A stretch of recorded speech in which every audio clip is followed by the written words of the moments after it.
Vamos falar sobre as fibras musculares, mas de uma maneira que não fique muito carregada, assim, que fique muito chato e no final das contas não sirva para nada para você colocar em prática. Vamos falar de uma coisa bem objetiva. Então já clica no gostei, se inscreve no canal, porque as fibras musculares nada mais é do que células que dão composição, quando conjuntura, para a musculatura. E essas fibras, elas são finas, compridas e responsivas. Ou seja, quando você dá um estímulo, ela responde. Por isso que eu sempre falo para os alunos da consultoria, treinem até a falha. Por quê? Porque imagina que quando você coloca uma determinada imposição para aquela musculatura, né, com uma resistência para ela vencer, ela vai se adaptar sendo mais forte para que aquilo seja normal. Então, se você não tiver uma progressão de carga, você não consegue a hipertrofia. Só que a progressão de carga, pessoal, não é aumento de peso no exercício necessariamente. Eu posso fazer um movimento mais lento, eu posso concentrar mais o meu movimento e isolar mais a musculatura, eu posso fazer algumas repetições a mais. Então eu tenho diversos parâmetros para alterar a capacidade do meu treino sem colocar carga. Então a progressão de carga para hipertrofia, se você quiser entender isso bem detalhado, lembra de procurar dentro do Twin mais tema.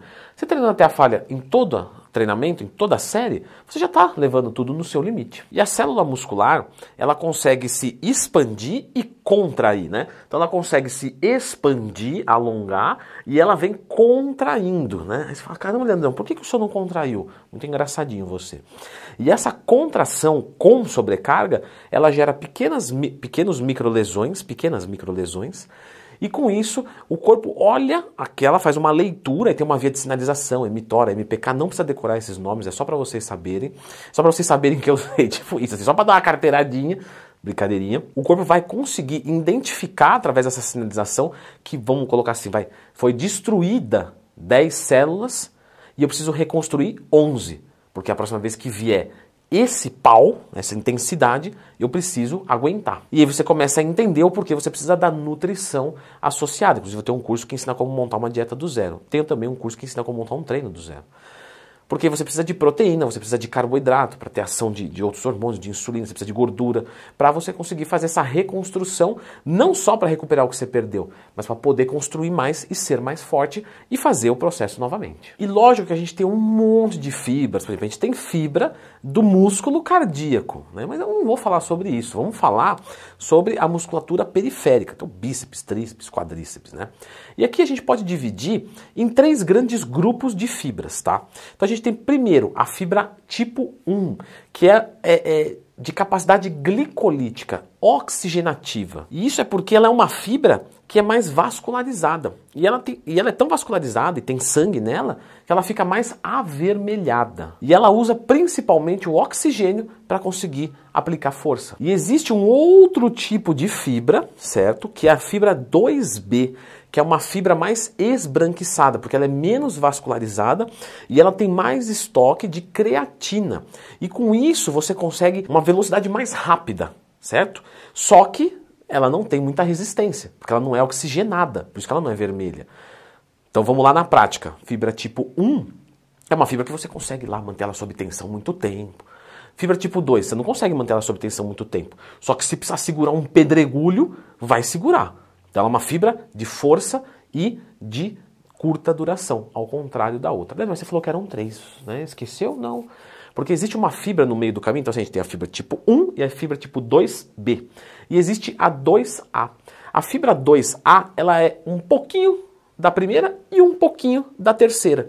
Ou seja, ela é uma fibra mista. Então ela é meio rosadinha, porque ela é vascularizada, mas também tem creatina nela. E obviamente ela fica no meio do caminho. Não é uma fibra tão resistente quanto a primeira, nem tão forte quanto a segunda, mas obviamente ela é mais forte do que a primeira, mais do que a segunda, etc. Ou seja, ela é uma fibra no meio do caminho. E aqui a gente começa a ter confusão, porque vamos lá. Por exemplo, nas pernas, a gente tem mais fibras do tipo 1. Por quê? Porque nas pernas a gente está sempre se locomovendo desde que era criança, e isso a gente pode voltar, né, um milhão, 1 trilhão de anos para trás, onde era interessante que as nossas fibras dos membros inferiores fossem glicolíticas. Por quê? Porque eu vou andar o dia inteiro, eu vou correr, eu vou fugir. Então são fibras vermelhas da cintura para baixo. E no abdômen também. Por quê? Porque o abdômen está sempre segurando você para não cair. Então, ele é um músculo antigravitacional. E aí nos braços, nas costas, a gente tem mais fibras brancas. Por quê? Porque provavelmente a gente subia em árvore. Então, subiu, peguei a fruta, caí. Beleza, corri do leão. Então foi um desenvolvimento natural. E aí entendendo isso, o que as pessoas costumam fazer? Vou treinar com repetições mais baixo na parte de cima, porque tem mais fibras brancas, e repetições mais altas na parte de baixo, porque tem mais fibras vermelhas. Só que as pessoas não sabem, né, muitos não sabem, que a fibra ela é mutável. Como assim? Eu vou pegar uma fibra que é vermelha, e se eu começar a dar estímulo nela de curta duração e alta intensidade, ela começa a virar uma fibra branca. Certo? E o contrário também. Então eu não vou estimular como a minha fibra é, e sim como eu quero que ela se torne. Ou seja, eu não vou fazer panturrilha com 30, 40, 50 repetições achando que isso vai gerar hipertrofia. Não, eu vou fazer com 6, 8 repetições. Mas ela tem uma capacidade glicolítica maior. Então, nós vamos transformar ela para não ser. Porque a ideia é virar uma musculação, é um esporte de força. Então a gente vai estimular de acordo. E aqui também a gente pode discutir sobre potencial genético. Tem gente, por exemplo, que vai nascer com fibras mais vermelhas no corpo inteiro. Já nasceu assim. Ou seja, provavelmente essa pessoa ela tem um potencial para ser resistente, um maratonista ou qualquer coisa, um nadador, muito maior do que uma pessoa que já nasceu com fibra branca em tudo. Que provavelmente vai ser um atleta de força, de predisposição genética natural. E a gente pode fazer uma biópsia para saber disso? Pode, tem país até que faz. Mas a gente pode simplesmente observar. Pô, essa criança é muito mais resistente do que a outra.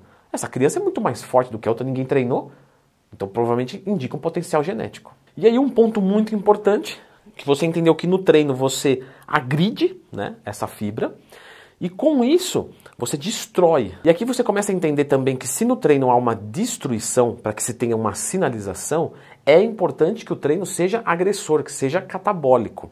Só que existe um custo-benefício operacional. Por exemplo, você vai fazer lá uma rosca direta. Aí você destruiu as fibras, né? 10 fibras, por exemplo.